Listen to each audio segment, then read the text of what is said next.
ఆత్మావలోకన కార్యక్రమానికి స్వాగతం, సుస్వాగతం. వెల్కమ్ టు అవర్ ఛానల్ ఆత్మావలోకనం. యథావిధిగా ఫ్రెండ్స్, ఆత్మావలోకనంలో మనం ఒక మంచి మాటను గుర్తు చేసుకుంటూ ఉంటాం. అది మనకు ఉపయోగపడే మాట కానీ, లేదు మనం గమనంలో పెట్టుకోవాల్సిన మాట కానీ, మనకు చుట్టుపక్కల జరుగుతున్నటువంటి వాటి గురించి కానీ మనం ఒక మంచి మాటను గుర్తు చేసుకుంటూ ఉంటాం. ఈరోజు మనం ఆత్మావలోకనంలో ఎంచుకున్న మాట వాల్యూ. అంటే ఈ వాల్యూ అనేది ఒకే రకంగా ఒకే చోట ఆగిపోదు, మారుతూ ఉంటుంది. దాన్ని మనము గుర్తు చేసుకుంటూ ఉండాలి. ఏ సమయానికి ఏది వాల్యూవో గమనించి ఆ వాల్యూగా ఉన్నదాన్ని అప్పుడు మనం దాన్ని నిలబెట్టుకోగలిగితే మనకు ఆ వాల్యూ అనే పదానికి వాల్యూ వస్తుంది. లేదు అంటే ఎప్పుడు ఒకే రకంగా, ఇప్పుడు ఏదైనా అనారోగ్యం వచ్చిందనుకోండి, అప్పుడు ఏది వాల్యూ? మందు వాల్యూ, డాక్టర్ వాల్యూ, మనల్ని అంటే ఓదార్చేటువంటి మనిషి వాల్యూ. అదే ఆనందంగా ఉన్నాం, ఒక ఫంక్షన్ ఉంది, అలాంటప్పుడు వస్తువులు కొంటాము, బంగారం కొంటాము, రకరకాల వస్తువుల్ని మనం పర్చేస్ చేస్తుంటాం. అప్పుడు అవి వాల్యూ, ఆ టైంకు అవి వాల్యూ. అలాంటివి ఆ టైంలో పెట్టాల్సి ఉంటుంది, వాడాల్సి ఉంటుంది, అవి నెసెసిటీగా ఉంటాయి.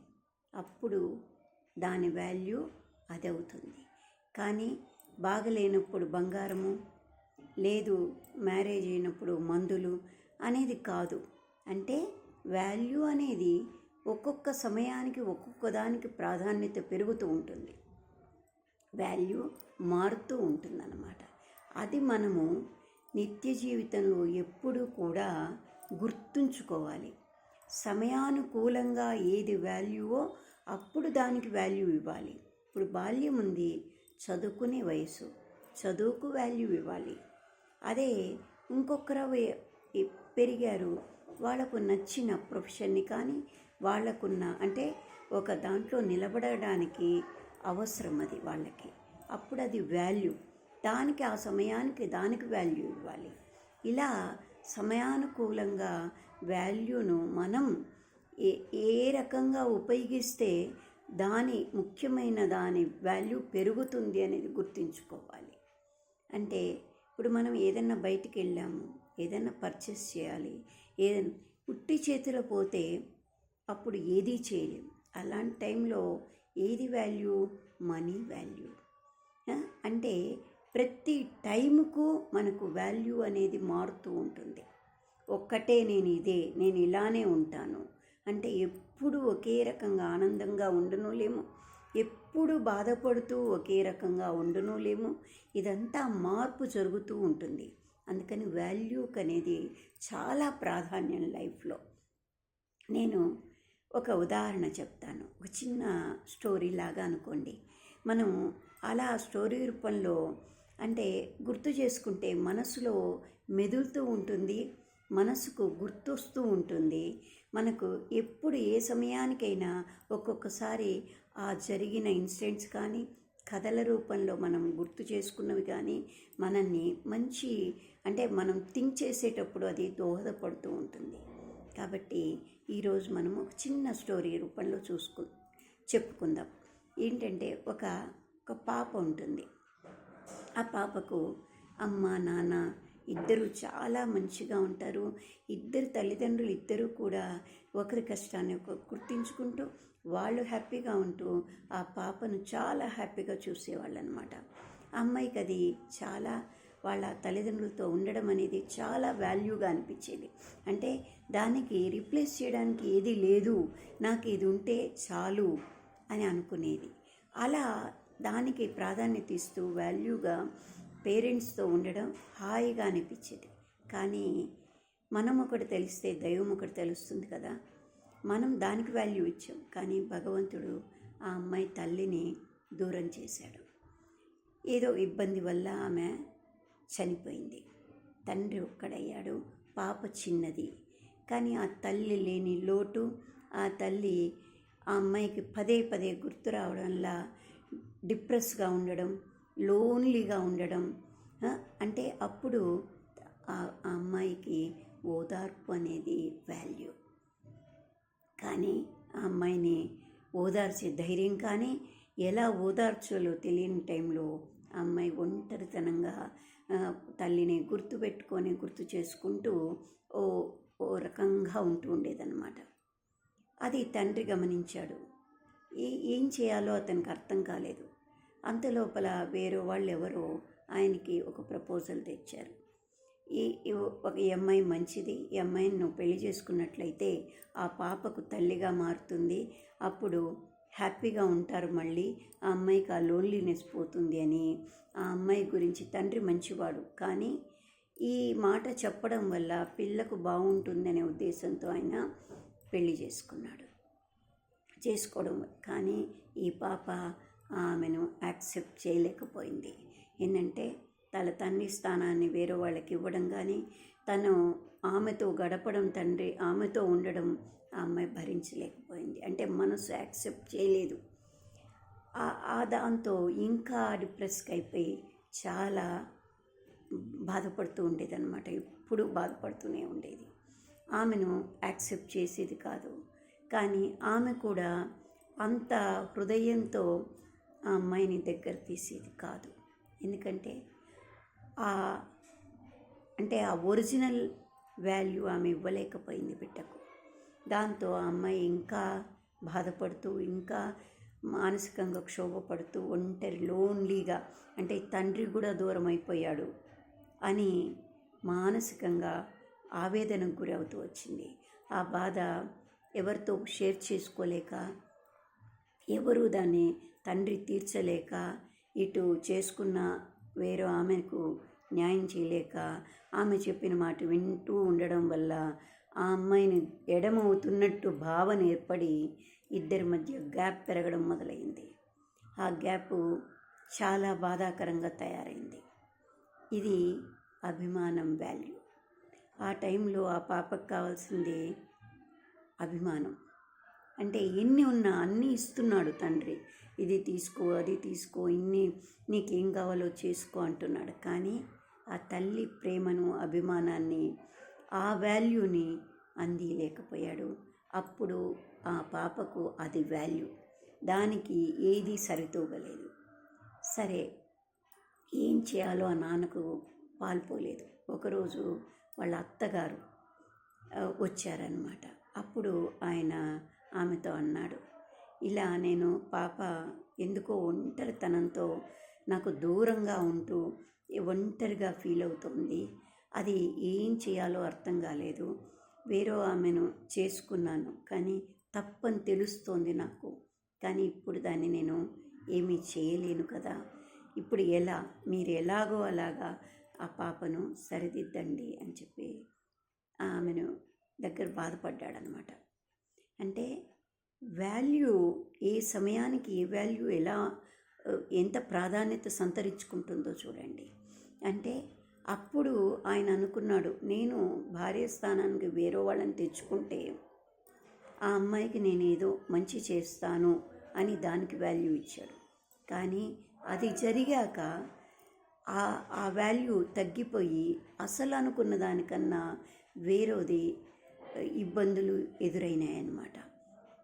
అందుకని ఆచితూచి దేనికి ఏ సమయానికి ఏది వాల్యూ ఇవ్వాలి అనేది ముందే మనము జాగ్రత్తగా అడుగులు వేయాల్సి ఉంటుంది. తర్వాత వాళ్ళ అత్తగారు, అంటే ఆ పాపకు అమ్మమ్మ, వాళ్ళ నిజంగా అమ్మకు వాళ్ళ అమ్మ అన్నమాట. ఆమె ఆ పాప దగ్గరికి పోయింది. అమ్మాయి దబదబా అమ్మమ్మ వచ్చావా అని చెప్పి పట్టుకొని ఏడ్చేసిందనమాట.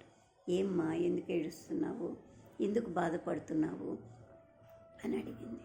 అంటే నాకు అమ్మ దూరం అయిపోయింది అమ్మమ్మ, నాన్న దూరం అయిపోయినారు, అంత నాన్న నాకన్నా కూడా ఎక్కువగా నేను హర్ట్ అవుతున్నాను, ఆమెకే ప్రాధాన్యత ఇస్తున్నాడు, నాకు ఇవ్వట్లేదు, నా నాకన్నా ఆమె చెప్పిందే వింటున్నారు. ఇదివరకు అమ్మా నాన్న నాతోనే ఎక్కువ గడిపేవాళ్ళు, ఎప్పుడూ నాతోనే ఉండేవాళ్ళు. నేను బాగుంటే చాలనుకునేది అమ్మ.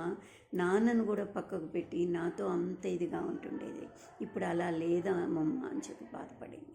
అప్పుడు వాళ్ళ అమ్మమ్మ అనింది, నాన్న ఇప్పుడు నువ్వు బాధపడుతున్నావు కదా, నేను నీకు ఒక మాట చెప్పమంటావా? ఒక ఆమె ఉంది, ఆమెకు అనాథ, ఎవ్వరూ లేరు. ఒక అనాథ ఆశ్రమంలో పెరుగుతుంది. ఆ అమ్మాయి పెద్దదయ్యి చాలా మంచి పద్ధతిలో మంచి నడవడికతో ఉంటూ ఉండేది. అప్పుడు ఆ ఆశ్రమం వాళ్ళే ఆ అమ్మాయికి ఒక మంచి వ్యక్తిని తీసుకొచ్చి, ఈ అబ్బాయి నీకు మంచిగా ఉంటాడు, నువ్వు మంచి దానివి కాబట్టి నీ జీవితం బాగుపడుతుంది అని వాళ్ళు అతనితో మ్యారేజ్ చేశారు. వాళ్ళిద్దరూ చాలా మంచిగా ఉండేవాళ్ళు అన్నమాట. వాళ్ళకు ఒక చిన్న పాప. హ్యాపీగా సాగిపోతుంది వాళ్ళ లైఫ్. అంటే పాతవన్నీ మర్చిపోయి ఆ అనాథ అనే లైఫ్ను మర్చిపోయి తనకంటూ ఒక కుటుంబం ఏర్పడి తను హ్యాపీగా ఉన్న సమయంలో భర్త చనిపోయాడు. అప్పుడు ఆ తల్లి చాలా బాధపడింది. ఆ అమ్మాయి ఏంటంటే ఇష్టపడి అప్పుడప్పుడే అన్నిటినీ పాత జ్ఞాపకాలని మర్చిపోతూ తను కొత్త జీవితంలోకి అడుగు పెట్టడం, ఒక చిన్న పాప ఆనందంగా ఉన్న సమయంలో భర్త చనిపోవడం అనేది అమ్మాయికి తీరని లోటైంది. కానీ ఆ టైంలో వాల్యూ గుర్తొచ్చింది. చచ్చిపోదాం అనుకుంది, కానీ పాప వాల్యూ, పాపను కాపాడాలి ఇప్పుడు, ఇది నా ధర్మం, ఇది వాల్యూ ఇప్పుడు. అందుకని నేను కష్టమైనా సరే పాప కోసం బతుకుతాను అని నిర్ణయించుకొని ఆ అభిమానాన్నంతా పాప వైపుకు తిప్పుకొని ఆ పాపనే తన జీవనంగా మార్చుకొని ఆ అమ్మాయిని ఎంతో అపురూపంగా పెంచుకుంటూ వచ్చింది. చాలా జాగ్రత్తగా ఇది చేస్తూ ఉందన్నమాట. పాప పెద్దదైంది, పాప మంచిగా ఉంది, పెరిగింది, కొంచెం బాగుంటోంది అనుకున్నప్పుడు ఆ తల్లి చనిపోయింది.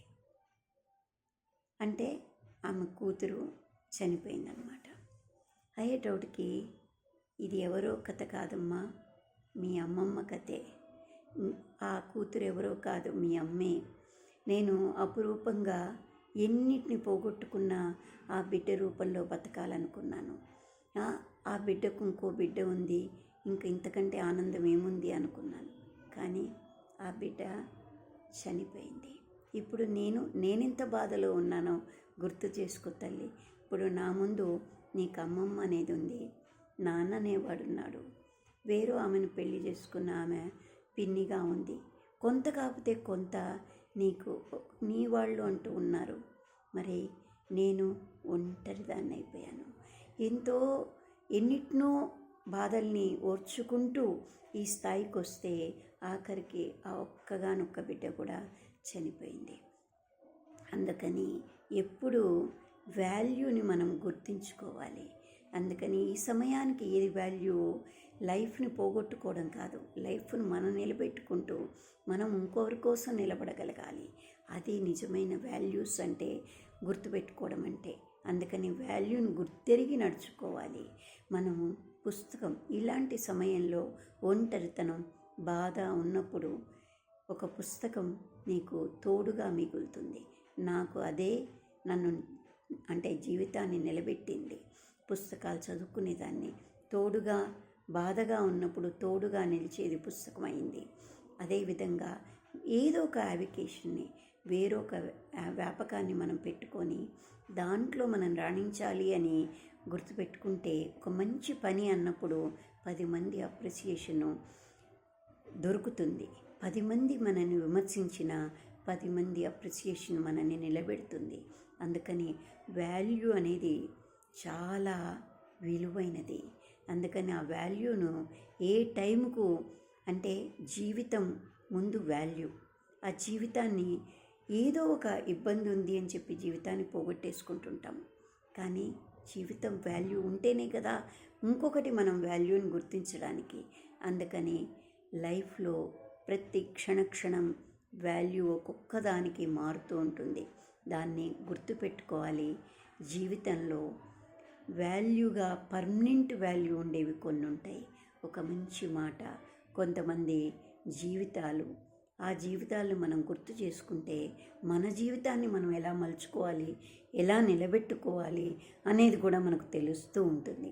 అందుకే వాల్యూగా ప్రతిదాన్ని ఏ సమయానికి ఏది వాల్యూ గుర్తించి ఆ వాల్యూగా దాన్ని మలుచుకోగలిగితే దాని అంటే పవర్ పెరుగుతుంది. మనలో ఉత్సాహము, శక్తి రెండింతలకు మూడింతలు అవుతుంది. మనం నిలబడగలుగుతాము. మన మాట వల్ల ఇంకొకరు కూడా పడిపోయేవాడు నిలబడగలుగుతాడు. ఒకరోజు ఒక కౌన్సిలింగ్ ఒక అమ్మాయి నా దగ్గరికి వచ్చింది. ఆ అమ్మాయి రాత్రి 2:30 ఆవేదనతో, ఎందుకో తెలీదు, ఏదో కోల్పోతున్న ఫీలింగ్. అందుకని నాకు జీవితం వద్దు, నేను వెళ్ళిపోతున్నాను ఇంట్లో నుంచి అంటోంది. చిన్న పిల్లలు ఉన్నారు. కానీ వాళ్ళ సిస్టర్ నాకు ఫోన్ చేసి, ఇలా ఉంది మేడం, ఏం చేయమంటారు అని. ఆ క్షణంలో నాకు కూడా ఏం తోచలేదు. ఒక మాట అన్నాను, అమ్మా, నీ పసిబిడ్డలు ఉన్నారు. నువ్వు ఎవరి వల్ల బాధపడి నీ లైఫ్ను నువ్వు పాడు చేసుకోవాలనుకుంటున్నావు. కానీ నీ లైఫ్ నువ్వు పాడవుతూ నువ్వు ఇంకొకరి లైఫ్ను పాడు చేస్తున్నావు కదా. ఆ పసిబిడ్డలు ఏ తప్పు చేశారు? వేరే వాళ్ళు తప్పు చేశారని నువ్వు బాధపడుతున్నావు. మరి అదే తప్పు నువ్వు చేసి నీ బిడ్డలకు ఎందుకు అపకారం చేస్తున్నావు? ఒక్కసారి గుర్తుపెట్టుకో, అది ఆలోచించు అనేటోటికి ఆ అమ్మాయి మనసు సైకలాజికల్గా ఆ వాల్యూ గుర్తొచ్చింది. వెంటనే ఆలోచించడం ప్రారంభించింది. నా మాటలు వినడం ప్రారంభించింది. వెంటనే తన తప్పును ఆపుకొని దాన్ని రియలైజ్ చేసుకునే అవకాశం అమ్మాయికి దొరికింది. అందుకే ఎప్పుడు వాల్యూనప్పుడు గుర్తుంచుకోవాలి, దాన్ని సరిదిద్దుకోవాలి. మనం జాగ్రత్తగా అడుగులేస్తే మనం హ్యాపీగా ఉండగలుగుతాము. మన వాతావరణం కూడా హ్యాపీగా ఉంటుంది. మన వంతు మనం కర్తవ్యాన్ని నిర్వర్తించిన వాళ్ళం అవుతాము. ఆత్మకు ఫుల్ సాటిస్ఫాక్షన్తో ఉండగలుగుతాము. అందుకే వాల్యూని చాలా జాగ్రత్తగా వాల్యూగా ఆలోచిద్దాం. ఏమంటారు ఫ్రెండ్స్? నేను అన్న దాంట్లో తప్పుందంటారా? ఆలోచించండి. కరెక్టు అనిపిస్తే ఒక లైక్ కొట్టండి, సబ్స్క్రైబ్ చేయండి. ఇలా మనము ఎన్నో విషయాల్ని మరిన్ని వీడియోల్లో మాట్లాడుకుందాం. Thank you.